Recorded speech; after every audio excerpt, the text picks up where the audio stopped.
Hugo Manor. There, beautiful, like Sleeping Beauty, slept a young lady. Suddenly, she snapped her eyes open.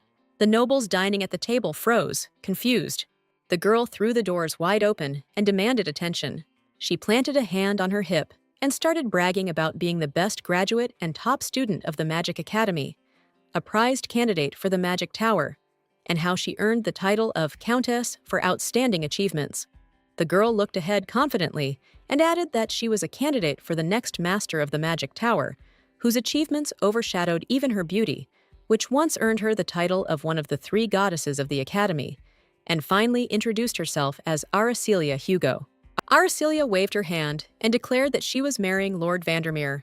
Someone spilled their tea, someone dropped their silverware, and someone's jaw hit the floor. This girl was a genius magician, known throughout the world for her unique personality. So, at dinner 3 years ago, Aracelia said, all tired, that she wasn't planning on getting married, and instead wanted to dedicate her life to the Magic Tower. She just kept eating like nothing happened, while her family tried to process what they'd just heard. Her mom got pissed, figuring her daughter must be in some kind of trouble again to say something like that, and her dad just figured Ari wasn't awake yet. The woman in green practically jumped when the girl snapped back that she was awake and was itching to get into some trouble. Aracelia glanced at the girl with brown hair, who was asking why this decision about getting married was so sudden. She was worried and anxious, thinking something was up, and her name was Iris Hugo, and she was Ari's older sister. The sorceress suddenly went dark and stared into space, not knowing what to say, 'cause she couldn't just say it was all for her sister. The girls stood facing each other while our main character was lost in her own head. Aracelia sometimes woke up in the middle of the night from nightmares, brought on by prophetic dreams. It was her secret, one she couldn't even tell her family. In a recent dream, she saw Iris kicking the bucket because of an arranged marriage. The younger sister approached the cage where her older sister was being held. Iris lifted her exhausted head and asked Ari how she got here. The sorceress lowered her hood and was horrified by what she saw, then apologized for not being able to come sooner. She rushed to the bars of the dungeon where Iris was sitting, grateful that her sister had come. Aracelia burst into tears and begged forgiveness for not being able to protect her sister. The prisoner lowered her gaze and admitted that she was also to blame, since she knew nothing. The sorceress grabbed the bars and shouted that it wasn't Iris's fault, but her husband's. Ari, under the guard's watchful eye, added that that lowlife was completely out of his mind to even think about something like that. Her hands trembled as she wondered why her older sister had to suffer because of this mess. The main character, already with bags under her eyes, heard from Iris that the will was to blame for everything. If it weren't for it, the younger Vandermeer, the traitor's brother, would have inherited the duchy. The prisoner's face darkened. She lowered her gaze and confessed that she only learned after the wedding that her husband was fighting his younger brother over an inheritance. The ash-haired Lord Vandermeer was the captain of the Red Hawk Knights. A violent cough stopped Iris mid-sentence, and Ari got worried. The older sister coughed up blood and said she had one last request. The sorceress started crying and trembling when she heard the request was to tell her parents and younger brother that Iris was deeply sorry. With her last bit of strength, the prisoner smiled, clenched her fist, shed a tear, and asked Aracelia to take care of her family. A few days later, the news spread through the city via newspapers that the execution of the traitors was complete. The protagonist clutched a copy of the newspaper in her hand, muttering that it should have been her. The girl bit her lip and, through tears, added that she was the one who should have gotten married. So Ari looked away and decided she couldn't say that the reason she wanted to get married was because of a dream. Iris lit up, figuring her sister was sneaking around with Vandermeer. The sorceress was surprised, saying she didn't even know the Lord's full name and had never even seen him before. The older sister was totally lost, and their mother asked the butler to call the family doctor. Aracelia waved her hand at the servant and told everyone to stop, then announced she knew about the marriage arrangement with the Duchy of Vandermeer. Her parents were in shock, having no idea how their daughter could know about that. The main character pointed at herself and practically sang that she'd be going to Lord Vandermeer soon, which meant she was the one marrying him. The girl waved one last time and left. Her family was left alone with their dread, and her mom straight up fainted. Walking down the hallway, Aracelia turned serious, thinking about how her parents must have already known, but agreeing that even she would have a hard time bringing up a marriage like that. She still remembered the dream where it was pouring rain during Iris's wedding. The main character stood on the red carpet, watching the bride and groom walk towards the altar. She couldn't forget the look of stone-cold dread on her older sister's face because of this unwanted marriage. The girl's face darkened. She frowned and cursed the Vandermeers under her breath. She clenched her fists, watching her sister get used as a pawn in their inheritance battle through this arranged marriage. Ari threw the doors open with a bang. She walked to the desk and decided that even if this marriage couldn't be stopped, she wouldn't let her sister marry that scumbag. The sorceress started writing a letter, concluding that she just needed to get married before Iris did. Finishing the letter, Aricilia sank into darkness because she wasn't going to let the Vandermeers get away with what they did to her sister. She smiled slyly and said that she had to marry the younger brother and turn their inheritance battle on its head. Lowering her gaze, the main character added that she'd be visiting Lord Vandermeer soon, the guy whose full name she didn't even know, and who she didn't particularly like either. Evening at Lord Vandermeer's estate. The guy in red was heading to his study when he got word there was an urgent letter waiting for him. He picked up the envelope and saw the sender, Aricilia Hugo. His name was Damien, and he was captain of the Red Hawk Knights. He opened the letter, wondering why she'd be writing to him. The letter started with Aricilia sending what seemed like a flirty greeting. Then she mentioned they're getting hitched soon, so they should meet up before the ceremony for a crucial chat when they're both free. She suggested doing it in 3 days, when she'd be available. Damien, second son of the Vandermeer dukedom, read the letter with a face like stone. By the time he finished, he looked like he'd aged a decade. Then the letter went straight into the fire. The Lord brushed off his hand and thought, "That rumor about mages being completely off their rockers? Totally true." He decided he wanted nothing to do with Aricilia, but Aricilia came to Damien herself, so he had to meet her at the gates. The sorceress smiled sweetly, waved at the guy, greeted the Lord, introduced herself, and asked if he'd hurt his hand. The captain looked seriously ticked off when she added that she rushed over because she thought he was injured. Damien saw the heroine's smiling face, but knew she was actually furious that he tore up her letter. So Lord Vandermeer's vow only lasted 3 days. There were a lot of nights at the Red Hawk training grounds, and what happened next took place 5 minutes before the vow broke. A man in black approached the knights and asked what they were doing during training time, and they replied that a young lady had come to see them. Vice Captain Isaac, as the soldier called him, frowned and got a little anxious. His attention was drawn to the girl with the parasol who addressed him by his title. Ari, dressed in a light summer dress, announced that she was there to meet Lord Vandermeer. Isaac and the others were stunned by her beauty. The vice captain himself said that Damien hadn't arrived yet, and then asked her name. The girl closed her eyes and happily announced her name, and that she was one of the most well-known mages in the Empire. Isaac froze solid when she dropped the mage bomb. Knights with beat-up shoulder pads were whispering about how they'd heard Aricilia was a weirdo from some magic tower, and that showing up here was a real low blow. The sorceress gave a kind of bummed-out smile, hearing them say that since she's a mage, showing up unannounced must be her thing. The vice captain bowed, apologized to Lady Hugo, and tried to ask her to leave the estate so she wouldn't interrupt training, but she was ticked off that Damien left his guys to chill. The girl glared at Isaac and snarked that his boss was a real slacker. The guy didn't like that remark and told Aricilia to lay off disrespecting their captain. The protagonist smiled, walked past Isaac, and said there was nothing wrong with what she said, considering the Lord made her come all this way. The Red Hawk Knights were getting angrier and angrier. A man in red robes caught Isaac and Aricilia's attention. The soldiers bowed at the same time and greeted him. Damien, decked out in black and red, looked absolutely stunning. The main heroine beelined straight for him, greeted him, and introduced herself. She tucked a strand of hair behind her ear and guessed the Lord must have hurt his hand if he didn't reply, explaining she came because she was worried. The man lowered his gaze to meet the sorceress's eyes and confessed that he wasn't injured. Aricilia put on a faux disappointed face and pointed out that the Lord still ignored her letter, which got under his skin. Vandermeer walked past Isaac and, without turning around, ordered him and the knights to run 50 laps as punishment for being late.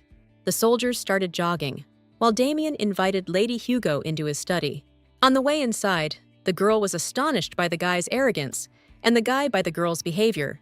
The Lord took a teacup in his hand and apologized for not replying to the letter, blaming it on being busy. Araceliya smirked and remarked that it happens when your memory's bad, after which Damien asked her to leave if she didn't need anything else. The captain looked at the woman across the table and said he wasn't going to marry her. Then she asked if he even knew their families had already arranged a marriage. The sorceress raised a finger and admitted she'd only found out recently herself. Damien was hearing about it for the first time, too. The Lord frowned and blurted out without hesitation that he refused to be a part of it. Araceliya shook her head, annoyed, and retorted that this wasn't something you could just brush aside. She also declared that she was strong enough to handle the big demonic beasts in the south on her own, which she proved last year, earning first-class honors. The girl dramatically put a hand to her forehead and added that she possessed stunning beauty, and that she was a promising candidate for Master of the Magic Tower, which didn't impress the Lord much. Vandermeer turned serious and leaned forward when she mentioned his desire to unseat his older brother and take the Duke's title. Araceliya put a hand to her chest and said she could help with that. The guy steepled his fingers and darkly suggested that she was the mage who'd commandeered the Knight's Order's services during last year's monster cleanup. The heroine flared up, indignant, saying that she was being called a freeloader for saving lives. Damien gestured towards the girl, asking if she'd been waiting for the perfect opportunity all along. The sorceress flared with purple light, unleashing her fury, then snapped that knights don't know the first thing about gratitude. The Lord smirked smugly, remarking that she should learn to control her temper first. The tension between them was through the roof. The marriage proposal almost turned into a dual challenge. The maid burst through the doors and begged Araceliya to calm down. She grabbed the sorceress's elbow in terror, reminding her that she promised to keep her hands to herself, and that her name was Audrey. Clearly annoyed, the main character thought she needed to teach the arrogant knight a lesson for not acknowledging his savior, but the maid suggested putting it off. Damien crossed his arms and added that Audrey shouldn't interfere in her mistress's affairs, which angered Araceliya, and she demanded he butt out. The sorceress raised her parasol and declared that Vandermeer would regret this. The Lord sipped his tea and advised the protagonist to stay out of other people's family business before she regretted it, also adding that he didn't need her help. He froze solid when Araceliya dropped the bomb that his inheritance hinged on this arranged marriage. The girl, veins bulging with rage, explained that Damien's grandpa left a will stating the dukedom and fortune go to the grandson who marries the Marquis Hugo's granddaughter. Vandermeer looked up, shocked, and called it bull, and the sorceress added that it was promised before the emperor himself. After that, Araceliya and Audrey left. The guy's good mood went straight down the drain when he pictured suffering in a marriage with that psycho. If the will was real. The sorceress, clutching her makeshift weapon, thought that if it weren't for Audrey, Damien would be hurting bad right now. With those thoughts, she headed home, where her sister was waiting in the garden. Iris happily shouted Ari's name, and the main character asked what brought her sister out to meet her. A tear-streaked kid was clinging to the hem of Iris's dress. His name was Adrian Hugo, and he was the Marquis Hugo's heir. Araceliya burst out laughing at what a mess her brother looked like. Sis yanked her cheek and scolded her for messing with her little bro. The main character knelt down next to Adrian and asked him to tell her why he was crying. The kid wiped away a tear and said it was all because of her wedding. Ari would leave home. Then he begged her not to get married. The sorceress kept a straight face and calmly replied that it was impossible. Iris loomed over Araceliya like a stalactite, but the younger one swore she was serious, and it wasn't just teasing. The heroine patted her brother on the head and promised that even if she did get married, she wouldn't abandon the family. The older sister agreed with her, and the boy calmed down. The protagonist put her hand on Adrian's shoulder and added that even if their last names changed because of the marriage, their roots would remain. The boy suddenly clenched his fists and shouted that he still didn't want it, and that he hated Lord Vandermeer, to which Ari threatened that in that case, she'd find an even younger guy. The sorceress got flustered, realizing she'd said too much, when Iris asked if she was really doing this because of a marriage arrangement. Big Sis knelt down next to her little sister, reminded her about her dream of running a magic tower, and asked her not to do anything she didn't want to. Iris smiled sincerely and said she'd always help Ari out. A flash of her sister behind bars ran through the main character's mind. A look of pure horror spread across her face. Ari stood up tall and declared she wanted to marry Lord Vandermeer. And it wasn't just a marriage of convenience. She looked away and explained she liked him as a person, but Iris saw right through the bull. Then the sorceress cringed and blurted out that she was really into Damien's face. Her brother and sister were in shock, because they knew that wasn't like Ari at all. The protagonist got indignant and asked why she couldn't pick a guy just for his looks, and Iris reminded her that she'd never been interested in guys before.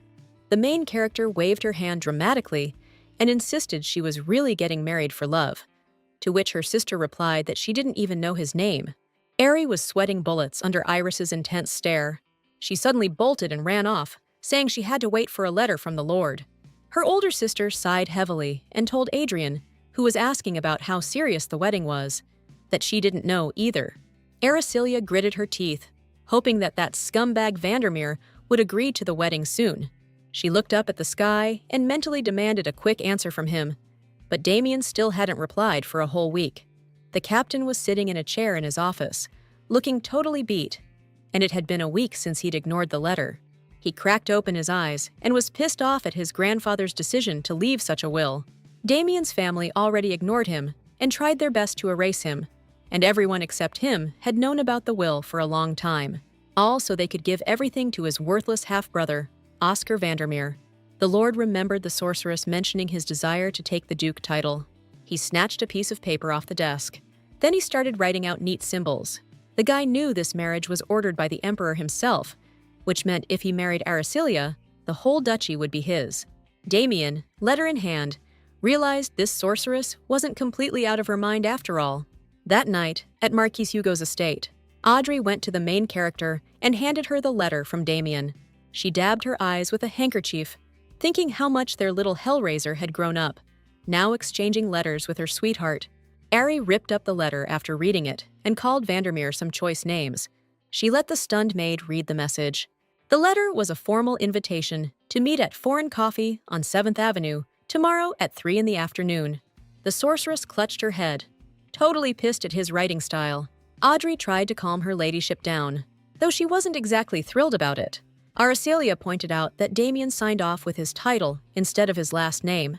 The maid noticed that too, and thought it was unique. But the main character just saw it as an ego trip. The protagonist slammed her hand on the desk and started furiously writing a reply. She handed the letter to Audrey and told her to send it to Vandermeer. The girl read the reply and flinched. All it said was the meeting was moved from 3 o'clock to 5, and his signature, which the maid thought was super childish. Ari went to the window, and she and Audrey said goodnight to each other. She frowned, staring out the window and cursing Vandermeer's name. Damien, walking past the stained glass window, was thinking about that crazy sorceress. They both seemed determined and wanted to get everything they could out of this marriage, after which they were both planning to file for divorce immediately. The spire of the magic tower shone in the sunlight. Aricilia watched the floating stones and wished they could float even higher. Sally, her younger colleague with green hair, complained that lifting them without magic was really tough, and Rudy, another colleague, promised to look for a way to reduce the stone's weight. The sorceress reached out to the stone and suggested changing the concentration of the base minerals so it would retain magic longer. Sally cheerfully raised her hand, ready to continue the research, while Aricilia was glad that the two of them were handling things on their own. The main character checked the time and realized it was already late. She waved to her colleagues and asked them to compile a report on today's research and put it on her desk by tomorrow. The main character threw open the front door, said she had a date, and thanked the guys for the great work. Sally and Rudy were totally surprised. Their coworker hadn't left this early in forever. Looking thoughtful, the girl pointed out that Aricilia was trying not to be late. The sorceress apologized to Audrey for the bumpy ride in the carriage, saying she'd been caught up in her research. The carriage practically flew over the road when the driver yanked the reins. The girls arrived at their destination, Foreign Cafe. Even with her hair a mess, the main character rushed inside. Audrey was not happy with Milady's appearance and wanted her to wear a dress for her first date. But Ari didn't think Damien deserved it. After a couple of minutes spent by the maid fixing her mistress's hair, the sorceress looked tidier. The main character burst into the cafe alone. Audrey couldn't stop her. She was worried something bad might have happened to Ari, or more likely Damien. Aricilia headed straight for Lord Vandermeer's table. She gave him a sweet smile and wished him a good evening. Elegantly holding his teacup, Damien pointed out she was a full 3 minutes late, which immediately ticked off the sorceress. The protagonist started grinding her teeth, annoyed that the captain was wearing his night uniform even off duty, even though she was dressed the same. The Lord gave her a scornful look and told her to just order already. After a moment, the waitress bowed and wished them a pleasant meal. Araceliya crossed her arms and asked Damien if he'd changed his mind and now needed her. The guy lowered his head and admitted that he did. The girl looked away, thinking it had been easier than she expected. The Lord got serious and asked her what exactly she wanted out of this marriage. The main character leaned forward a little and said she needed to make sure her sister didn't marry Vandermeer, and that Damien would divorce her as soon as possible, which he agreed to. The guy crossed his arms and listed his conditions. No kids, no unnecessary touching and all that. But they had to actively support each other in public. Araceliya smiled in satisfaction and agreed to everything, suggesting they seal it with a marriage contract at the temple. Audrey was bummed she couldn't hear anything from inside, but the vibe seemed good to her. The sorceress turned serious, said they needed to plan their next moves, and added that she'd told her family about the relationship. As she raised her cup, Damien declared that his family needed to be kept in the dark about this until the very end. The guy thought about his parents, who were backing his brother as the next duke, and warned that they'd try to screw things up. The enchantress asked if the elder Vandermeer had that much pull, and the Lord replied that he was the current duchess's son, not the late one, unlike his mother. Araceliya was lost, trying to wrap her head around all these family connections. She held up a finger like, "Let's brainstorm this together." The girl leaned on the table and dropped the bomb. "The crown prince is throwing a royal ball soon. Apparently, every hotshot noble in the kingdom is going to be there." Her eyes kind of glazed over as she declared that that's where they'll announce her and Damien's wedding. Lord Vandermeer was like, "No freaking way!" The sorceress was clearly unimpressed with his brainpower, and he shot back that if they screw this up, they'll be blamed for ruining the whole shebang. She immediately bragged that the crown prince is one of her buddies, and Damien was just shocked she even had friends. Araceliya held out her hand to the Lord and said they should figure the rest out together, step by step. But Vandermeer just walked past her, reminding her about their no-touching agreement, implying she's got a memory like a sieve. The main character realized he was throwing her own shade right back at her from their first meeting. Audrey, with a smile, was trying to picture how Milady was enjoying her first date. Damien threw open the door behind her. He left alone, leaving the maid with a silent question. Then Araceliya stormed out, furious and hungry for payback. She turned to Audrey and told her to hurry up and get a dress for next week's royal ball. Audrey's face lit up when she heard that. The coachman asked the main character where to go next, but she decided to drive herself. The girl hopped up front, leaving the guy totally stunned. She yanked the reins, and the horse reared up. Araceliya was racing full speed towards the royal ball. Hugo Manor, day of the ball. The main character clenched her fist and told her sister that, yeah, she really was going to announce her engagement today. Iris rested her head in her hand and asked if the crown prince would be okay with that. But Ari assured her that Frederick was cool with it. Frederick's the Empire's second prince, a close friend of Aracelia's since their academy days, and he blows his older brother out of the water in every way. Audrey got bummed and confessed that she was more worried about Lord Vandermeer's popularity. Iris leaned forward and explained that Damien is every noblewoman's dream, and not just because he's hot. He left the country alone when he was young and came back as the youngest swordmaster in history. They call him the Beast. Ari wasn't really bothered by the fact that, according to her sister, marrying Damien would make her an enemy to high society. Iris was bummed by the sorceress's reaction because she had that look on her face, you know, the one she gets when she just doesn't give a damn. The older sister grabbed the younger one's hand and made her promise that besides the engagement, there wouldn't be any incidents today. Araceliya put on this dumb look and just went along with it. Iris stayed cool, but she knew her sister was about to stir up some real trouble. She kept smiling, but she was dead certain Ari wasn't going to listen to her. The Cetron Empire's imperial palace. The high society ladies were having a blast at the banquet. An announcement was made. Lady Iris Hugo and Lady Araceliya Hugo have arrived. The main character was rocking this killer red dress, while her sister kept it more low-key. The sorceress dipped her head, thinking this palace ball was a whole other level of fancy. She overheard people whispering behind her back. talking about how she hadn't been seen in public for years. Two girls were jealous of her looks, and at the same time, trashed anyone who'd fall for it and ask Araceliya to dance. But the main girl was looking almost wickedly happy that her story was getting around. Her smile, kinda like she was tipsy, totally freaked out the gossips. Iris grabbed her sister's arm and pointed off in some direction. Erasure spotted Damien up ahead, decked out in this majestic purple suit. The girls started squealing as soon as they laid eyes on Lord Vandermeer. The way he walked, all tall and proud, he looked like a living statue. The captain made a beeline for the younger Lady Hugo, and they exchanged greetings. Everyone there was completely stunned by what was happening. It looked like they were genuinely telling each other how much they'd missed each other, but they were really driven by other stuff. Erasure and Damien instantly became the center of attention. Everyone surprised by the connection between the mage and the knight. The main character tensed up hard, deciding this was the perfect moment to strike. She reached out to the Lord and asked him for this dance. People had mixed reactions, but Iris, for one, was totally stoked. Vandermeer looked like he was about to crap his pants for some reason. The heroine was ready to go nuclear if the Lord refused, but like a true gentleman, he accepted. The captain gritted his teeth, starting to sweat bullets. He offered his arm to the lady and asked to escort her. Iris thought those two were a match made in heaven. And so, Damien and Araceliya headed to the center of the room.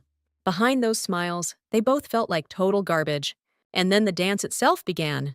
During it, the Lord wanted to know when she'd announce their engagement, but she just said, "After the dance is over." Damien started getting pissed, thinking Araceliya was doing it because she hated him. She told him to chill out, or people would think they were fighting. The Lord clenched his fist and admitted his sour face was because he hates dancing. The butler came out and announced that the Crown Prince had a message, a statement that Lady Hugo and Lord Vandermeer wanted to make. Iris and everyone else stopped what they were doing. All eyes turned to the stage where the main players were standing. Vandermeer was staring off into the distance, finally about to get his engagement announcement. While he was figuring out how to say it, Araceliya just blurted out, "I'm marrying him." The room exploded with the shocked chatter of the crowd. The Lord started sweating bullets when this crazy chick just blurted that out of nowhere. A dude in a white suit walked up and asked Araceliya to hold up a sec. It was Frederick, looking totally shocked, trying to figure out what the hell was going on. The kid was walking down the open hallway of the academy. This was 7 years ago, during the entrance ceremony. The boy was looking all around, freaking out, thinking he might be late for the ceremony. He saw a girl with lilac hair in front of him and asked her which building the event was in. The girl pointed him in the right direction. That boy fell head over heels for that beautiful stranger right then and there. And now that same girl is announcing she's marrying Lord Vandermeer. Frederick was crushed, because he was still hung up on that tragic, unrequited love. So he was trying to figure out what Araceliya meant by marriage, something she'd never mentioned around him before.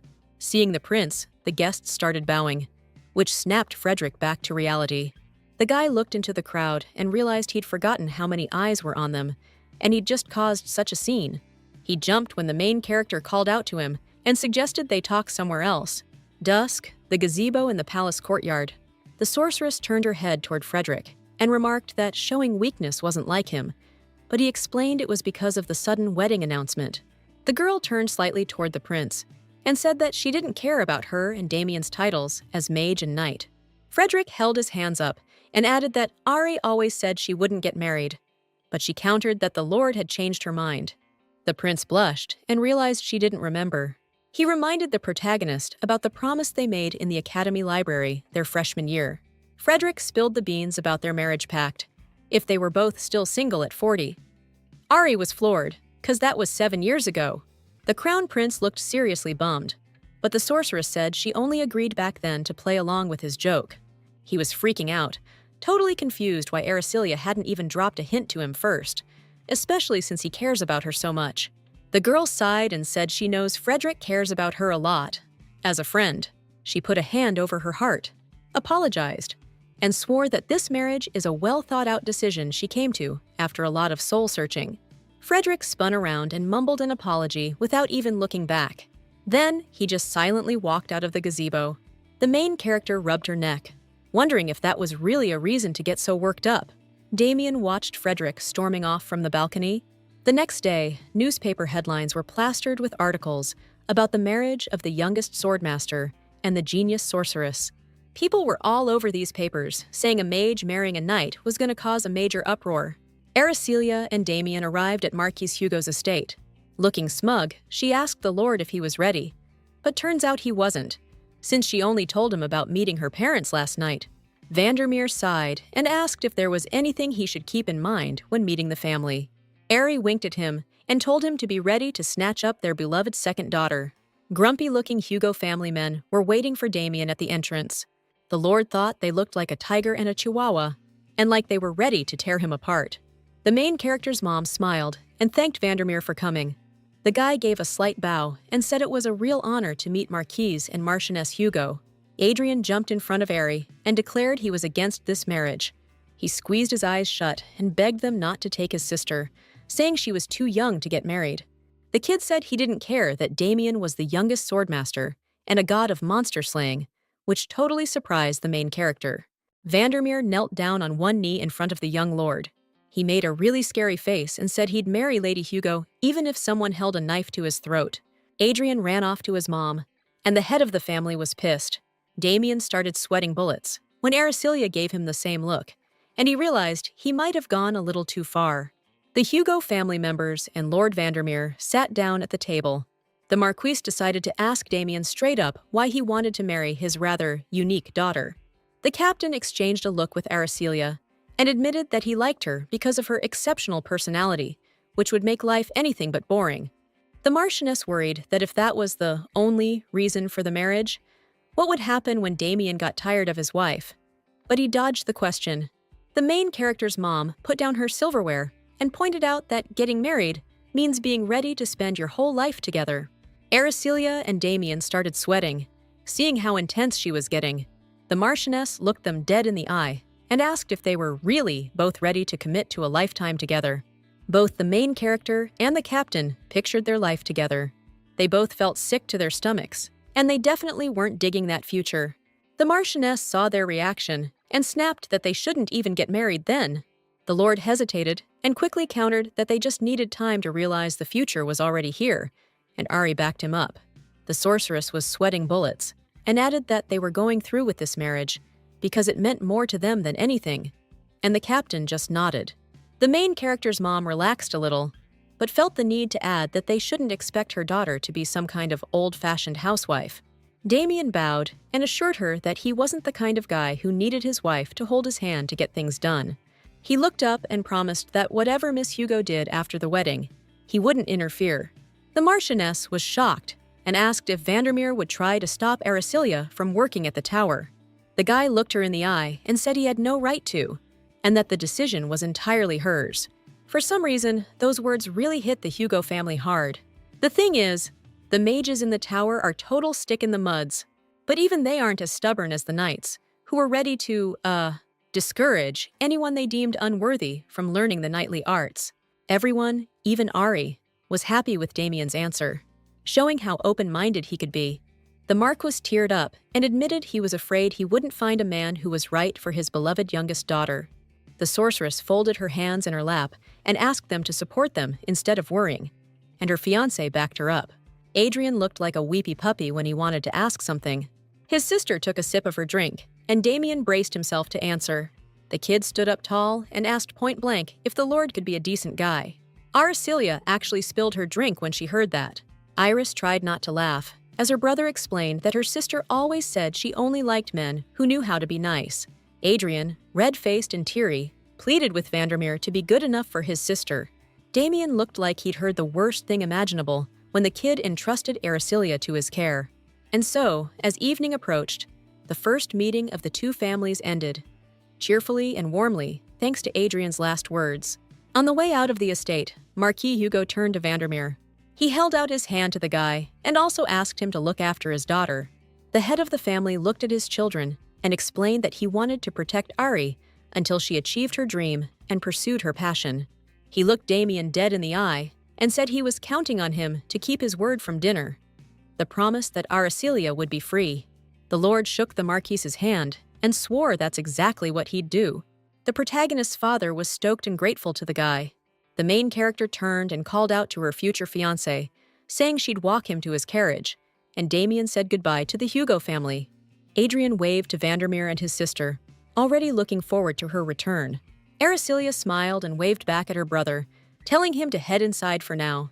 The Lord quietly remarked that he could tell the sorceress was really loved as a kid. The girl walked up to him and said that love was beyond measure. The guy sighed and figured that's why Araceliya was always so confident. The enchantress replied that it was just her personality, but agreed that family support definitely made her feel more secure. Damien froze, totally caught off guard that she was even curious why he'd ask that. The captain flashed back to Oscar, being coddled by his stepmom and the maids when he was a kid. He was always left to his own devices. To Araceliya, he just scowled and said he was curious where she got her unique personality. As they approached the carriage, the main character remembered something else. She raised her eyebrows, mentioning the upcoming introduction to the Duke's household, which, according to the guy, was already in an uproar. Climbing into the carriage, Vandermeer warned her that his family would arrive in the capital, hopefully the day after tomorrow. Without turning his head, he added that she needed to watch out for his clingy little brother. Damien grabbed the carriage frame, smiled at Araceliya, and promised to write later. Night, Vandermeer Dukedom Manor. The woman in green smashed the vase and screamed that Damien was a clever son of a gun who dared to try and take her son's place. The maids looked terrified, and you could tell they'd been roughed up. Standing in the half-wrecked room, the Duchess declared she'd never forgive him for this. She gritted her teeth in anger and demanded a carriage, and the maid didn't dare disobey. With a crazy glint in her eyes, Damien's stepmother, Sophie Vandermeer, decided it was high time she paid her younger son a visit. A girl in a pink dress approached Damien's mansion. Araceliya looked serious and was mentally prepared to meet the Duke's family. The butler invited her inside, where she was met with noise and shouting. The sorceress bumped into someone shoulder first. It was a blonde girl, Nora White, the eldest daughter of Marquis White, and she figured she'd been shoved on purpose. The main character pointed out that with a height difference of 6 inches, she couldn't even see Nora. White clenched her fists and declared she wouldn't forgive Lady Hugo for snatching the guys she liked, and now making fun of her too. Araceliya tensed up and confessed she didn't even know who she was talking to. Then Damien, who shone in Nora's eyes, stepped out and asked why she hadn't left yet. The protagonist remembered that the White Marquises were the family that once competed with the Hugos for mining rights and lost. Nora burst into tears and ran towards Vandermeer, but he warned he'd sue her if she came any closer. The girl was shaking all over, thinking it was cruel, but she stopped anyway. She blushed and reminded Damien that she used to be really into him. The captain frowned and said it was more like she was obsessed with him. He turned away and ordered the butler to escort Lady White out, then led Lady Hugo away himself. Nora was furious and promised Araceliya she'd regret this. The sorceress winked playfully and told her to enjoy the view. White started thrashing around, mad as hell, and swore revenge. The protagonist raised an eyebrow and asked how Nora got here and what that was all about. Damien replied that White crashed the party. The girl got a little worried, thinking this mess happened on the day she was meeting the family. The Lord, looking nervous, added that his family was already here. Araceliya was terrified they'd seen everything, but Vandermeer said they narrowly dodged a bullet. The enchantress headed for the stairs, wanting to go clear things up ASAP, but Damien stopped her. He looked at Araceliya wearily and warned her that his family would stop at nothing to sabotage this marriage, then asked if she was ready for this. The protagonist scrunched up her face and asked what the Lord was suggesting now that she was already here. She flashed a smile, reassuring Damien that she wasn't planning on pulling any punches either. The girl burst into the hall, introduced herself right away, thanked them for the invitation, and said it was a great honor. She was met with a pretty grim atmosphere. Araceliya bowed to the gray-haired man and answered affirmatively to his question about marrying the Lord. The man frowned and just grunted. His name was Alex Vandermeer, and he was Damien's father. Sophie smirked and wondered if someone who never wanted to get married wasn't pursuing some less than noble goals. The captain immediately got angry hearing such insulting words, but Araceliya remained calm. She stepped in front of Damien, who had bags under his eyes, and declared she only wanted to marry him for his handsome face, which weren't exactly a dime a dozen. Sophie loudly protested, saying marriage was no joke, then advised Lady Hugo to be careful. The sorceress twirled around and replied that she had everything and needed nothing more than a perfect face, because that was the ultimate prize. She was shining way too bright in this room full of dummies. Sophie and Alex thought Araceli had lost it, but Damien wasn't nearly as surprised. The Duchess put down her cup and snapped that she still didn't like Lady Hugo as a match for her son. "'Cause they're a mage and a knight." The sorceress covered her mouth and said that all this resistance was making her blush, but Sophie couldn't tell if her argument had landed or not. Aracelia lit up and confessed that she was really getting into it, which shocked everyone even more. She winked at Damien, who was horrified, and promised that he'd be the first piece in her collection of beautiful things. Sophie froze, realizing she'd underestimated her rival. Seeing what Aracelia was pulling, the woman realized she was a total head case. The enchantress, practically glowing, announced at the end of the meeting that she'd take her leave first, leaving the Vandermeers totally demoralized. The main character hopped into her carriage, and Damien wished her all the best. She smiled, remarking that only the wedding remained. The Lord wearily agreed with her, and they said their goodbyes. Sophie approached Damien as the carriage departed, warning him not to even think about taking what belonged to Oscar. She was furious with the girl's audacity, implying the captain dared to make a laughingstock of the Vandermeer family. The Lord smirked back at her with malice. Damien walked past his loud-mouthed stepmother, who continued to call him a loser. Without turning around, he said that hard work would lead him to victory sooner or later, especially if he took what belonged to others, like Sophie did. The guy, showing no emotion, added that he had business to attend to. The Duchess was enraged, comparing Damien to his mother, just as arrogant and proud, but she wasn't about to give up. Soon after the families met, Alex Vandermeer requested a meeting with Marquis Ned Hugo. The Duke slammed a mountain of riches on the table and promised to grant any wish if they'd call off the marriage. Alex was sweating bullets, offering Ned their eldest son instead of the younger one as the groom. The Marquis, with his nose in the air, said Damien was a much better match for his daughter than Oscar. Sophie forced a smile and suggested, in that case, they marry Oscar to Lady Iris. She explained that Damien was a troublemaker since childhood, which is why they shipped him off to study abroad. The Marchioness cut the Duchess off, declaring they wanted to do what their children wanted and wouldn't back out of the marriage. Sophie and Alex exchanged glances, racking their brains for anything else they could do to stop the wedding. Just then, a knock came at the door, and an announcement was made about a letter arriving from the Imperial Palace. The Duke and Duchess totally freaked out when they heard that. Ned calmly asked for it to be brought in, while his wife remarked how fortunate it arrived while their guests were still there. The Marchioness explained she'd informed the Emperor they'd fulfill his dynastic marriage order and the late Duke Vandermeer's will. The butler presented a tray with letters addressed to the Duke and Marchioness. Ned grinned, treating Alex like a matchmaker. The Dukes got even more freaked out.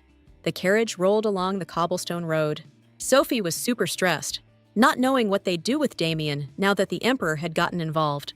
Alex turned to the window, contemplating a future where his second son would be the heir. He remembered when they sent Damien to study in another country. The Duke haughtily asked his son if he had any last words. The boy clenched his fists and gritted out that his father was a coward hiding behind women. Pomraknev? Alex wasn't gonna let that happen. He told his wife to lay into Lady Hugo tomorrow, and he'd handle the rest. The magic tower looked just as stunning today as it did yesterday. Sally and Rudy were floored that Aracelia was marrying a knight.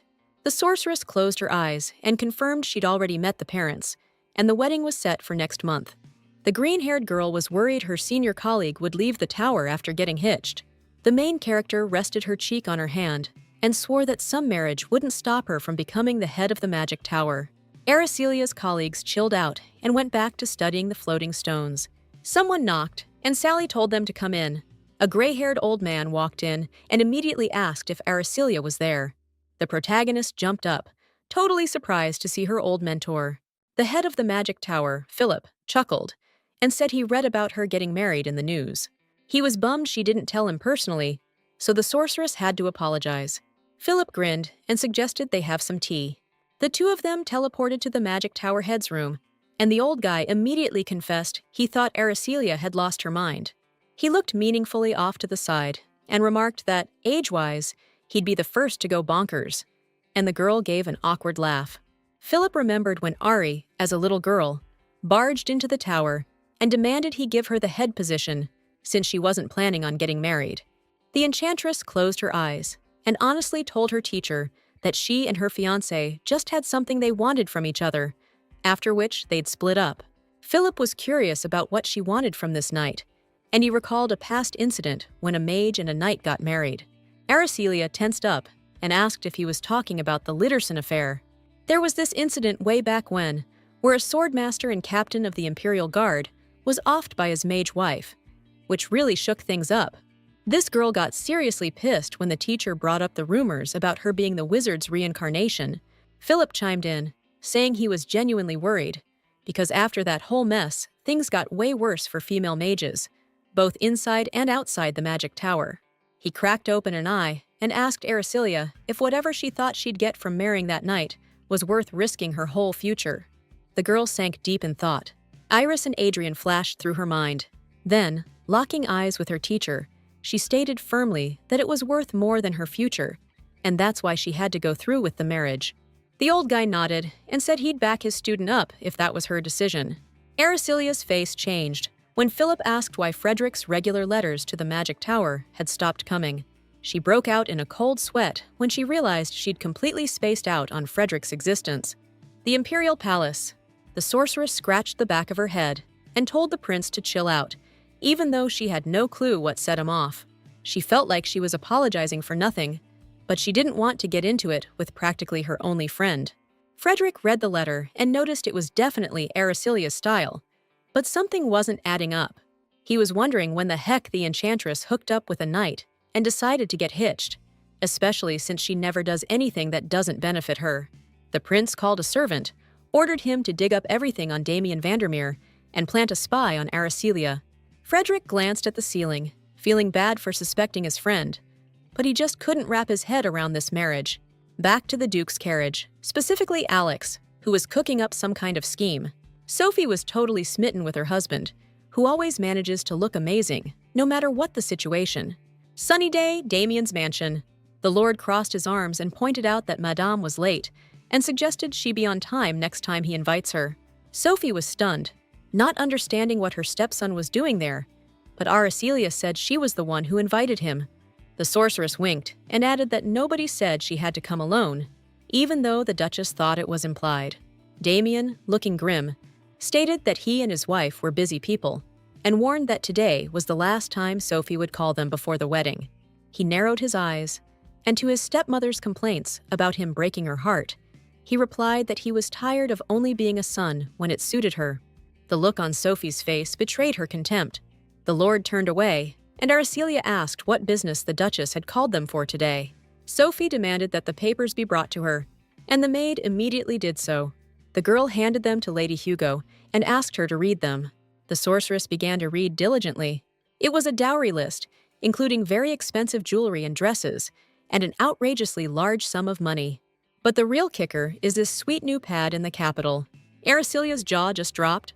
She jumped up, saying these demands were way too much, but Sophie shot back that they were planning to move into Damien's mansion. The Duchess smirked, all sly, and explained that the house originally belonged to their family, so the lady had to cough up some serious compensation. The sorceress didn't know how to argue, so she started begging to find some middle ground. But Damien cut her off. Sophie smugly declared that they wouldn't budge, no matter what he said. The guy slammed the papers on the table and said they needed to cut this in half. His stepmother shrieked and repeated that there would be absolutely no compromise. Damien's eyes flashed, and he added that he'd be meeting with the Emperor soon, and if Sophie insisted on these terms, it would cause problems for everyone. The Duchess practically turned blue, thinking her stepson was threatening her. The Lord twisted the knife, saying it wasn't like that at all. He was just giving her a choice, to make things worse or not. Sophie's face darkened, and she suggested Lady Hugo move into their ducal estate. The girl looked at her opposite and calmly replied that it was impossible, since she worked at the magic tower. The Duchess exclaimed that after the wedding, Aracelia would have to leave the tower, because that's just how things are. The sorceress folded her hands in her lap and added that she had no reason or desire to do that, after which Sophie asked who would support Damien. The woman in green, eyes blazing, declared that if nobody took care of her stepson's affairs, she would be against the marriage again. Araceli frowned and explained that she wasn't getting married to be anyone's crutch. Sophie tried to get under the girl's skin, saying the Hugo Marquises had terrible manners. The protagonist started trembling with anger at the insult to her family. She fiercely retorted that she was taught not to clean up after other people's kids, and also that if someone's talking nonsense, you hit them with the facts. Sophie blew her top, furious that Araceli was accusing her of talking nonsense. The sorceress smirked, pointing out that she never specified who was spouting garbage, and the Duchess just jumped to conclusions.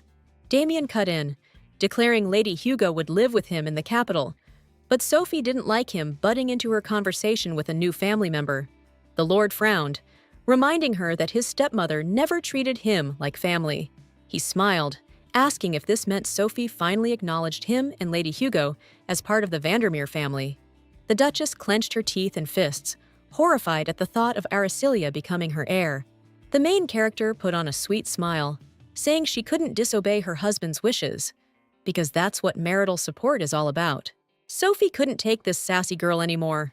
Damien got up from the couch and announced they'd see each other at the wedding, but his stepmother wanted to get in one last jab. Araceli curtsied goodbye and wished the Duchess a pleasant day. To her surprise, the Lord put his hand on her back and said he'd escort her to the carriage. They both started heading down the stairs. Araceli started thinking about the to-do list. Invitations, the wedding dress, the groom's suit. The captain closed his eyes and pointed out she only had to handle half of that. She was stoked when he said he'd take care of the rest, and she stopped stressing. Damien leaned in and suggested they hammer out the prenup the day before the wedding, since they'd both be swamped until then. But Araceli snarked that swinging swords was just so crucial. She decided to bail before the night got mad, promising as she ran to swing by after work to hash out the contract details. Suddenly, she tripped over the hem of her own dress and went tumbling down the stairs. The girl squeezed her eyes shut, bracing for the impact, but Damien managed to catch her. Araceli turned her head toward the Lord, shocked by his actions. The guy froze, totally embarrassed. After that, he let go of the sorceress, told her to be careful, and she landed on her butt. The girl was furious, but Damien admitted he was being genuine. He walked up to Araceli and added that he couldn't know what those people might pull to mess up the wedding. Vandermeer clenched his fists, tense, and hoped nothing bad would happen to the enchantress. He went up the stairs, and without turning around, asked the butler to escort Lady Hugo out. Araceli raised an eyebrow, because it seemed to her that Damien was acting kind of strange today.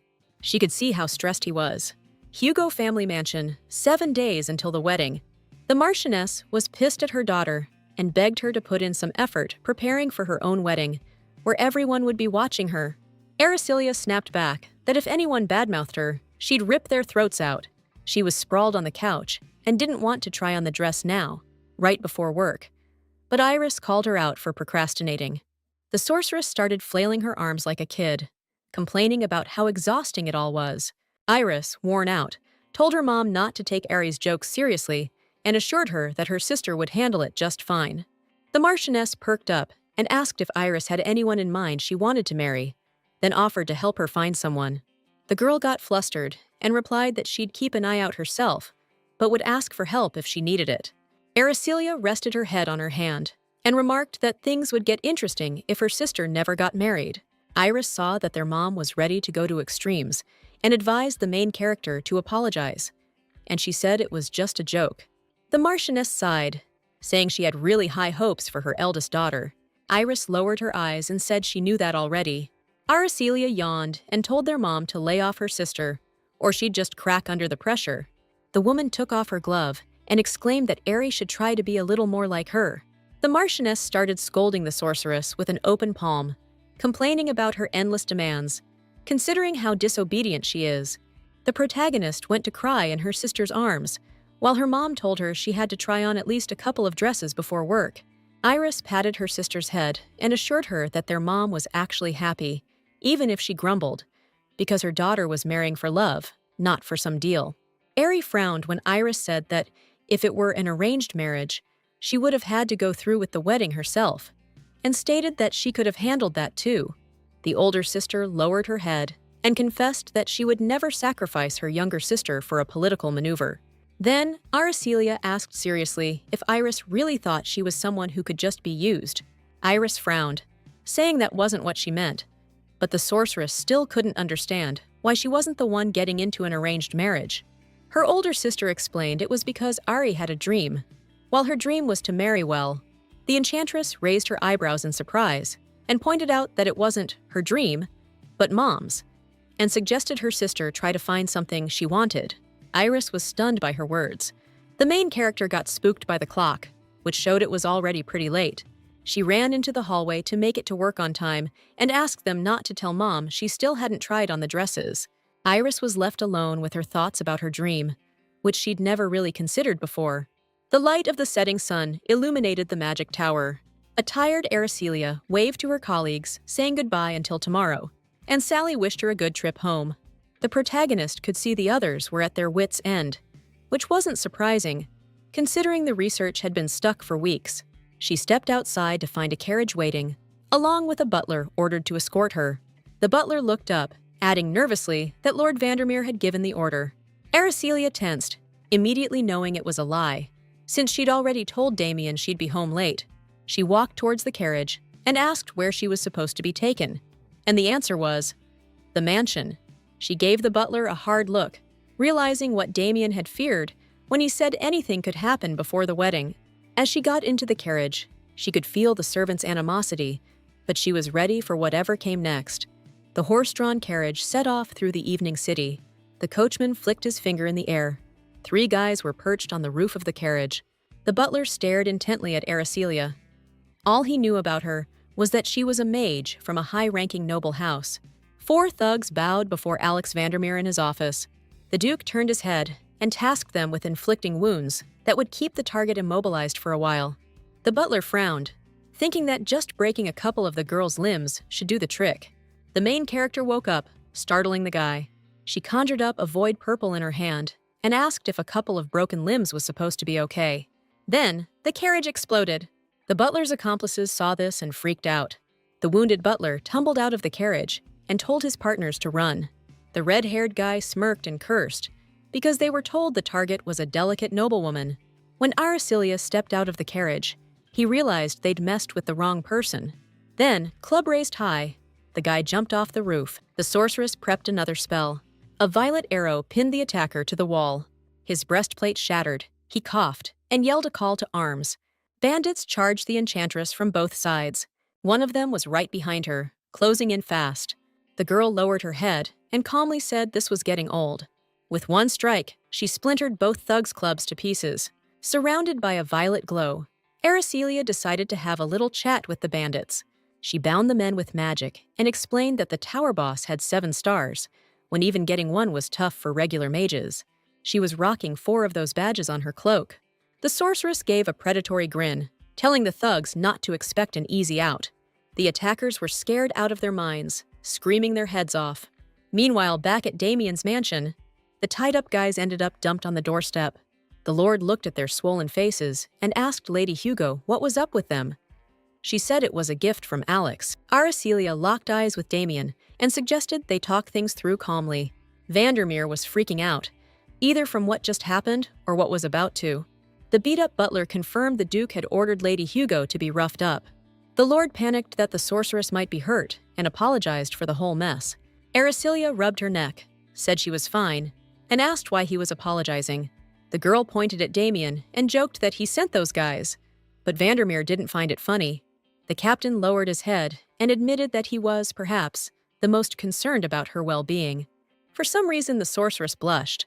She stepped on one of the thugs and asked for them to be taken away, because their presence was making her nervous, and she couldn't talk properly. The butler nodded, understanding immediately what needed to be done. Then the mercenaries were taken far away. Damien got upset and reluctantly asked if Aracelia wanted to call off the wedding after this incident.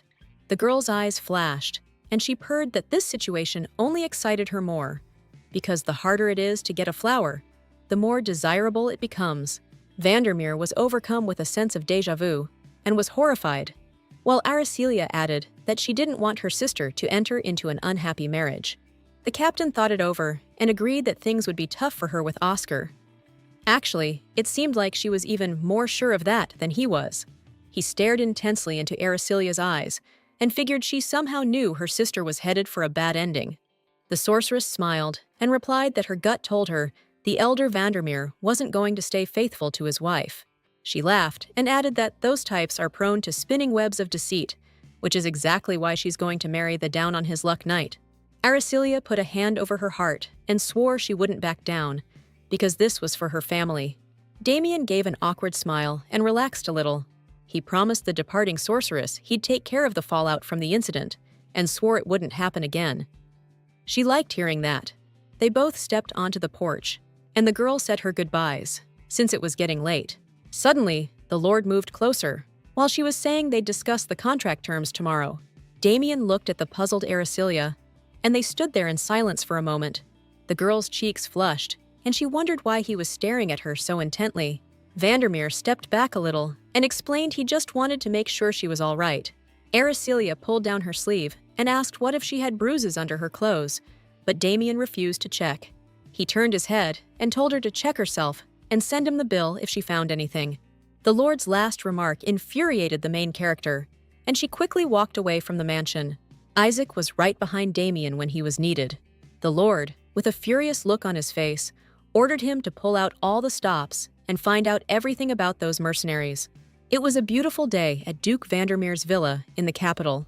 Damien walked in, ignoring the maids who were warning him that the Duke would be furious. The guy threw the doors open with one hand. My father, sipping his tea, called the intrusion disrespectful, but his son thought it was forgivable, considering the amazing gift Alex sent his future daughter-in-law. The Duke's face darkened, and he demanded to know what we were talking about. A sheet of paper landed on the table in front of him. Damien pointed at it and gave him a choice. Either sit tight until the wedding, or he'd play the devoted fiancé who exposed his father's misdeeds for the sake of his beloved. Alex was outraged that his son would threaten his own father, but the Lord said he just needed to make a decision. The Duke was sweating bullets, pissed that the bandits had ratted him out, and then declared that if this got out, they'd both be screwed. Damien lowered his gaze and admitted things would be tough for both of them, but suggested he think about what would happen if word got to the Emperor. Enraged, Alex jumped to his feet and called his son a real piece of work. The captain held up a hand, saying he wouldn't back out of this marriage, and then pressed the Duke to make his decision. His father, paper in hand, expressed sympathy for Damien, whose bride-to-be had been attacked by bandits, but the guy said there was nothing to worry about. Damien slapped another piece of paper down in front of his dad, saying he'd prepped everything. Grinning, he offered the Duke a pen, explaining it was the written consent for the marriage. Just needed a signature. Alex couldn't believe this was actually happening, but he took the pen anyway. And just like that, without a hitch, the soon-to-be newlyweds headed to the Grand Temple the day before the wedding to sign the marriage contract. A priest with glasses bowed and introduced himself as Taylor. He smiled and asked what Aracelia and Damien wanted notarized, and the girl replied it was a marriage contract, asking him to keep everything hush-hush. The priest carefully read the contract terms, not letting on if he was surprised by anything. He bowed again and swore that as a servant of the goddess Stenia, protector of the Cetron Empire, he would keep everything strictly confidential. The main girl and Damien were super happy and grateful to Taylor for that. The couple stepped out into an arched hallway, where Vandermeer said his goodbyes until tomorrow. He was about to leave, but Aracelia stopped him. The sorceress blushed and warned Damien not to fall for her, despite all her charm, which the captain called nonsense and a sign of mental instability. The Lord kept getting angrier as she complained that her beauty and popularity had caused her a lot of trouble. She winked and added that she was serious, that unrequited love poisons the soul. Damien smirked and pointed out to the lady that she was acting way too cocky. The girl turned away and walked steadily towards the exit. She turned back and said she'd see him tomorrow at the ceremony. Vandermeer bowed his head and told her to take care of herself. Someone in a dark cloak was sitting in the bushes nearby. He watched the two of them through binoculars, trying to figure out why they were talking to the priest. The spy figured nobody meets the priest in charge of documents without a damn good reason. He smirked, thinking he'd cracked the code. The scout concluded that Aracelia and Damien had something going on beyond just, I do. He passed that intel on to the Crown Prince ASAP. Frederick turned to his subordinate. and asked if he'd found out what the newlyweds were verifying, but the guy just apologized. The prince slammed his hand on the book on the table. The spy jumped, startled and scared. Frederick smiled grimly and said he wanted a little one-on-one chat with Aricilia tomorrow, wedding day. The Grand Temple, wedding day. The bridesmaids couldn't hide how impressed they were. Lord Vandermeer was ridiculously handsome. Ponytail Girl confessed she used to daydream about marrying him, and her friend added she envied Lady Hugo. The lady in orange sadly said she wasn't even jealous anymore, because even though that sorceress was eccentric, it seemed like no one could match the Lord's beauty but her. Black and gold doors separated the hallway from the bride's room. Aricilia sat there, decked out in a sparkling white dress. She opened her eyes and asked how she looked. Iris and Adrian agreed she was absolutely gorgeous. Ned teared up, and his wife said if he was already crying now, he'd be a total wreck later. The boy brought his sister flowers, and Iris said she was already worried about how she'd live without Ari.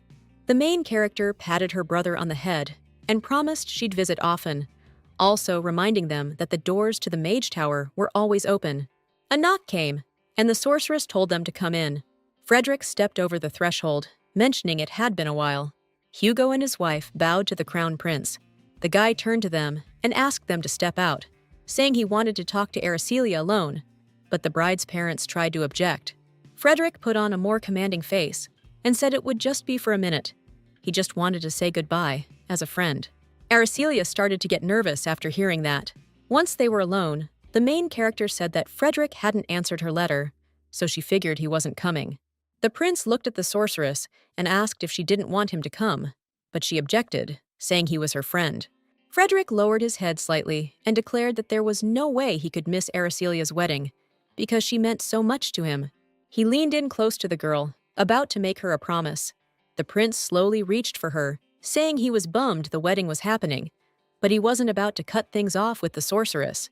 He took a strand of Aricilia's hair and promised he'd never let her go, and that she'd regret this marriage someday. The bride got pissed and snapped back that she wouldn't. Frederick, with a cocky grin, said that if she did regret it, she should come to him, because even if she hit rock bottom, he'd be there for her. Aricilia slapped his hand away. She frowned and asked if he even realized how messed up the things he was saying were. The prince bowed and apologized if he crossed a line, and the sorceress declared she'd only forgive him this one time. Frederick opened the door and announced he was leaving. The protagonist was left alone, wondering what that was all about and why the prince had been stirring up drama lately. Frederick was furious. People started gathering at the temple. The mages from the tower couldn't believe Aricilia was getting married, and to a knight, no less. The Red Hawk soldiers were talking about the same thing, cooking up theories that this weird sorceress had put a spell on their captain. Sophie, with a supercilious look, declared that, as expected, nobody was happy about this wedding, because Oscar should have been the one with Damien. She got really sweaty when her mother walked past her and scoffed at her little speech. Damien's paternal grandmother, the Duchess, voiced her opinion that getting married in a place like this was completely beneath their station. Sophie, trailing behind her, agreed that the fact the prince allowed the wedding to be held in such a place was a disgrace. The grandmother explained with disgust that since Damien was a kid, he'd lived away from the family, and that's why he never learned any proper manners. She put her hand on Alex's shoulder and added that this good-for-nothing was just a bad influence on her son. The Duchess even teared up, seeing her son's state, who she believed was deeply troubled. Sophie spun around, demanding Oscar say something to his grandma, but there was nobody behind her. Her eyes went wide, asking where her son went, and the maid said he'd gone to the restroom, even though Sophie knew he just bailed. Oscar was stomping down the temple hallway, whining about how Damien got on his nerves. He yawned real big, then thought it would be way better if his stepbrother just got married quietly, no fuss. Through a slightly open door, he heard a voice saying all that was left was to adjust the dress. Oscar peeked inside through the crack. There, on a chaise lounge, sat Aricilia, radiating unbelievable beauty. The poor sap fell head over heels instantly. He threw the doors open with a bang. The guy straightened his doublet, introduced himself, and tried to turn on the charm full blast.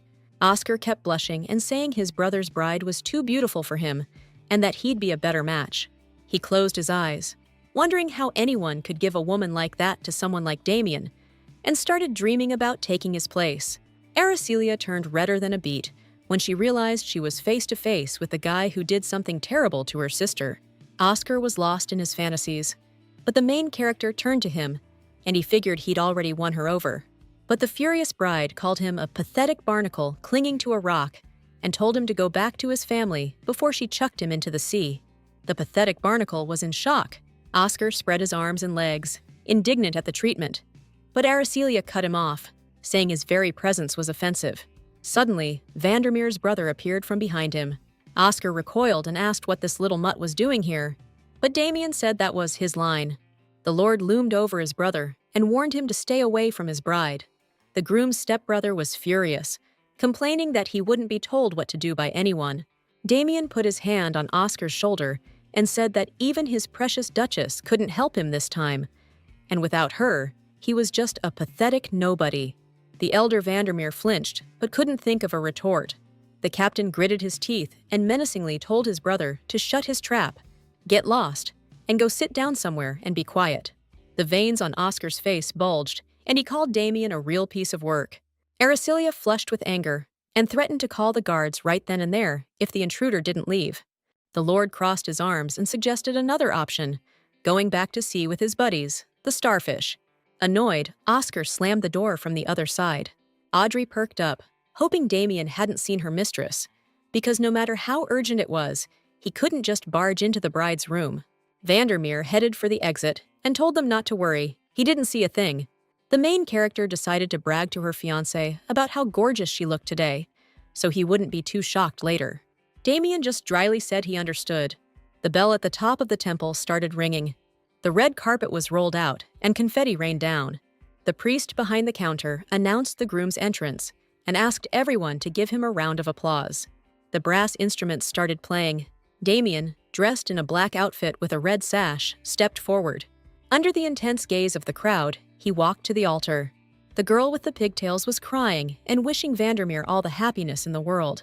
The Lord turned around and waited for Aracelia. And now, the priest will announce the star of the show, the bride. The sorceress took her first step onto the red carpet. Frederick looked totally crushed, but Iris was beaming. Damien was just frozen solid. Ned Hugo walked his daughter down the aisle, smiling ear to ear. Aracelia looked like a lily of the valley, blooming in the morning dew. She opened her eyes and gave her groom a warm smile. Her father glanced at Ari, and she understood everything without a word. Vandermeer was a nervous wreck handing her over. The bride gently placed her hand in his. The guy couldn't take his eyes off her. Aracelia was looking right back at him. As Damien helped her up to the altar, all he could think was that this was his bride, his new family. The guy and the girl stood facing each other, and the priest asked the groom if he swore before God to take Aracelia as his wife, to love and cherish her for life. Damien answered without hesitation, "I do." The priest turned to the bride and asked her the exact same question, to which she also answered in the affirmative. The Lord took the ring brought by the priest when they were allowed to exchange them. He looked at the ornament, still feeling a lot of pressure. The sorceress held out her palm to him. The captain smoothly slipped the ring onto her ring finger. Then, the girl took his trembling hand. She picked up the ring. After that, she slid it onto her groom's finger, and it sparkled. Aracelia looked Damien in the eye and told him she'd be counting on him from now on. The guy got a little flustered and admitted he was counting on her too. His bride flashed him a huge smile in response. The priest spread his arms and declared before God that Damien Vandermeer and Aracelia Hugo were now husband and wife. Falling flower petals decorated the wedding hall. The witnesses applauded the newlyweds. The husband stood frozen, while his wife took hold of his arm. The Hugo family was getting all emotional. The Vandermeers and their kid were totally cheesed off. Frederick was sitting alone with his right-hand man standing nearby. The prince ordered someone to get the goods, by any means necessary, from the priest Aracelia was meeting with. Find out what they were saying. The wedding ceremony wrapped up, and the reception kicked off. Rudy was the first to congratulate his senior colleague on her wedding, and Sally commented on how gorgeous the sorceress looked today. Isaac clapped and congratulated the captain, wishing the happy couple a lifetime of joy together. Damien and Aracelia walked past, thanking everyone. A redhead called out to the main character. The protagonist's face lit up with a smile. It was her friend, Paula Hayden, the eldest daughter of Marquis Hayden. The girls held hands, and Paula admitted she never dreamed Araceliya would get married. But here she was, the wife of such a great guy. The sorceress, with a glassy look, said he wasn't all that great, but Paula took it as a joke. She remembered Frederick and asked about him. Her friend told her he rushed off somewhere, probably on business. The girls let go of hands. The protagonist thanked Paula for the info and hoped they'd all meet up again sometime. Damien actually flinched when he heard his name. He saw his grandmother, who demanded to know what he thought he was doing. Araceliya felt uneasy because her husband had warned her about her, and the woman declared that, on an important day, you greet your elders first. This was Damien's gloomy-looking paternal grandmother. Damien's mansion, before the wedding. The lord of the manor was drinking tea, while the main character figured they ought to visit the duchy. She looked the captain in the eye and added that they kinda needed to show his grandma some respect. Vandermeer hung his head and said there was no need. He explained that the woman was more like Oscar's grandma than his, but now they've finally met. Araceliya was floored that the Duchess started by insulting her mother and her upbringing. She forced a smile and greeted the old woman. The old bat lifted her chin and declared her greeting was shamefully late, and that the girl could have found the time to visit the duchy. The sorceress gave an aristocratic little laugh in response. She looked at her husband, said his name, and pointed out that they were actually free today. The guy was surprised, because she'd never been that casual with him before. The old woman got pissed and said she was talking to Araceliya Hugo. The sorceress gave her a sly grin and said she'd be correcting the Duchess from now on, so she wouldn't get confused and would call her Araceliya Vandermeer. The old hag's eyes narrowed with rage as she said Damien really had found a bride who was his equal. She tossed over her shoulder that they were both equally shameless, and added that she'd be interested to see how things played out. Then, the Duchess took her leave. Araceliya moved closer to Damien and admitted she'd been super nervous. She snuggled up to the guy and asked if she'd done okay. The lord got flustered, pulled away, and complimented his wife for handling such a sudden situation so smoothly and for using his name so naturally. The girl got all excited, declared they were totally married now, no big deal, and asked everyone to call her Araceliya. Damien coughed into his fist and admitted he kinda preferred calling her wife. The main character couldn't hide her disgust and horror. She snapped out of it when her husband reminded her everyone was staring. Araceliya laughed and whispered they should hold hands instead of fixing her face, but the captain wasn't having it. They were both putting on a show of being the perfect couple, and Iris was eating it up, thinking they were so happy. Damien figured, what the heck? He'd put his arm around Aracelia's shoulders. Lord Vandermeer's special skill, maintaining a 1 millimeter gap between himself and the girl, was activated. Later that evening, at Damien's mansion, Audrey was a little worried, asking her mistress if she was nervous about, tonight. Araceliya turned around and said she knew her husband really well. In her mind, he was the kind of guy who wouldn't let anyone touch him, no matter what. The maid was worried that the lord might roll over in his sleep and crush her, but the sorceress reassured her that wouldn't happen. The main character told Audrey to go to bed already, and they said goodnight until tomorrow. Araceliya was smiling as she stood in front of the door, because she knew this wedding night was just a show for the Duke's family. She knocked, confident that nothing would actually happen. Damien appeared in front of her, opening the door. The protagonist looked at her husband with interest, since it was the first time she'd seen him with his hair down. She walked further in and got a little freaked out. There were swords hanging on the wall that looked pretty ominous, and the lord reminded her that he was a knight after all. Araceliya, for her part, reminded him she was a mage, and Vandermeer promised to order a staff and hang it up instead of one of the swords.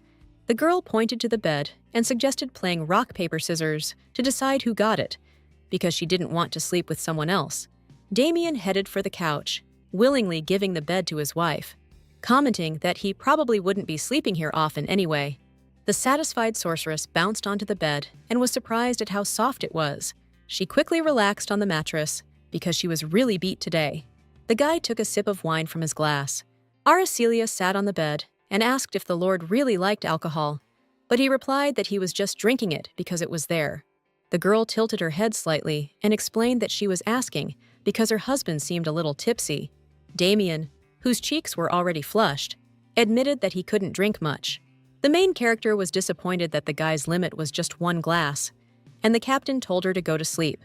Araceliya, clearly hesitant, said she didn't want to sleep next to a drunk guy. The Lord was already half asleep and swore he wouldn't cause any trouble, that he usually just conks right out. And sure enough, he started dozing off pretty quick. The sorceress glanced out the window and figured she should probably hit the hay too. The next morning, a bird chirped outside the window. Aracelia looked totally wrecked. She stretched and figured it was time to get ready for work. Damien was groaning, and that caught her attention. The dude was covered in sweat, and it looked like he was really going through it. The main character tried to wake him up from his dream. The Lord reached out his hand and whispered, "Mom."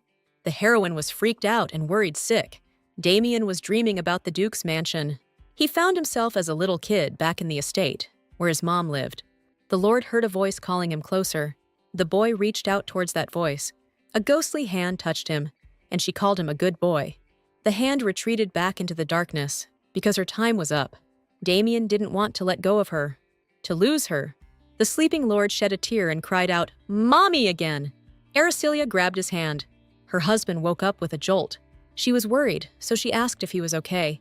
Damien, still half asleep and drenched in sweat, tried to figure out what was going on. He shoved his wife away and told her not to touch him. The sorceress put her hands on her hips and explained that she woke him up because she thought he was having a nightmare. Vandermeer buried his face in his hand and told his wife to mind her own business and stop trying to be a saint. Aracelia was furious that he could be such a jerk in the morning, especially since they just got married yesterday. She stormed towards the exit and threatened Damien that she would never wake him up again, and he was perfectly fine with that. The girl grabbed the door, cursing the captain's damn personality. The dude was left alone in their freaking honeymoon suite. He was beet red, hands still glued to his face, realizing sharing a room with his wife was a bad call. Audrey was shocked to see Aracelia heading somewhere in just her nightgown, but she said she was just going to change and grab some breakfast. Before long, she was in the dining room, surrounded by servants. It really pissed her off that they, as newlyweds, were eating breakfast separately. The guy with the long hair and glasses, who introduced himself as Colin, Damien's assistant, hoped the lady enjoyed her breakfast. The sorceress wished him a good morning and asked what he wanted, and Colin replied that he didn't get a chance to greet her at the banquet yesterday. He smiled warmly and promised to try his best to be helpful, not only to the master, but to her as well, going forward. The main character was super happy to hear that and hoped for a mutually beneficial partnership. The assistant bowed, adding that he'd have a list of maids ready after breakfast to keep an eye on the mansion. Audrey whispered in Aracelia's ear that it would be time for her to head out soon.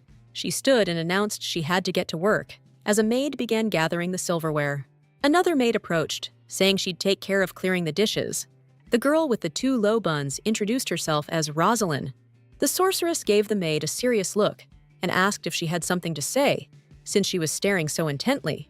The maid lowered her gaze, apologized, and explained it was her first day, so she was a little on edge. Aracelia put her hand on her hip and assured her it was fine, adding that she was just curious what had caught the maid's eye. Colin suddenly froze, fearing things might escalate. Audrey was even more afraid of the tension in the air, while the main character just didn't get what was happening. The maid went all in, trying to change the subject by saying Rosalind couldn't take her eyes off Aracelia's beauty. The main character was floored by the compliment and admitted it was totally true. Rosalind clasped her hands together and agreed that the lady was unbelievably gorgeous. The other maids breathed a sigh of relief, and Colin offered to escort the main character out. The servants opened the doors for Aracelia. The maids bowed to the girl and asked if she had rested well. The sorceress, walking down the stairs, wished everyone a good morning and said she wasn't picky, so serving her would be easy. She pointed to Audrey, her trusted maid, and added that she was often busy with things, so it was best to ask her any questions. Audrey was super happy with that introduction and smiled. Aracelia turned her head, addressing everyone, and promised she'd be counting on them. The maids smiled and wished her well on her journey. Audrey looked a little lost as she stepped outside. The maids seemed to watch the new mistress go with less than friendly eyes. Rosalind smirked, deciding she definitely needed separate reports on breakfast. A sunny day in the Vandermeer Duchy. Sophie read the report with amusement, guessing the newlyweds probably weren't even sharing a bed. Alex slammed his hand on the table, a letter from the Emperor clutched in his fist. He gave a slight smile, thinking maybe the stars were finally aligning. The Duke looked determined as he told his wife to tell the spy at Damien's estate to do everything possible to break Damien and Aracelia up.